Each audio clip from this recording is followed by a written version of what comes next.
Cancer అంటే uncontrolled cell division అనమాట.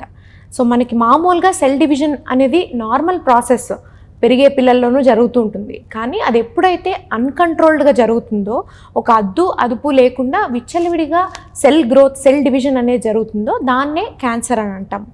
So cancer ఏ రకాలుగా ఉంటుంది, మనకి సాలిడ్ ట్యూమర్స్ ఉంటాయి, హెమటాలజీ ట్యూమర్స్ ఉంటాయి. అంటే బోత్ రక్తానికి సంబంధించిన క్యాన్సర్లు ఉంటాయి అండ్ సాలిడ్ ఆర్గన్స్, మనకి గొంతు క్యాన్సర్లు అయి ఉండొచ్చు, నోటి క్యాన్సర్లు అయి ఉండొచ్చు, లేకపోతే లంగ్ క్యాన్సర్స్, రొమ్ము క్యాన్సర్స్, ఇలా అనేకం ఉన్నాయి.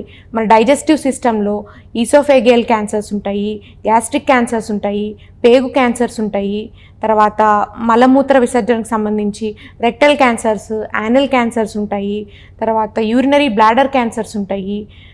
ఇలాగా అనేక రకాల క్యాన్సర్స్ ఉంటాయి.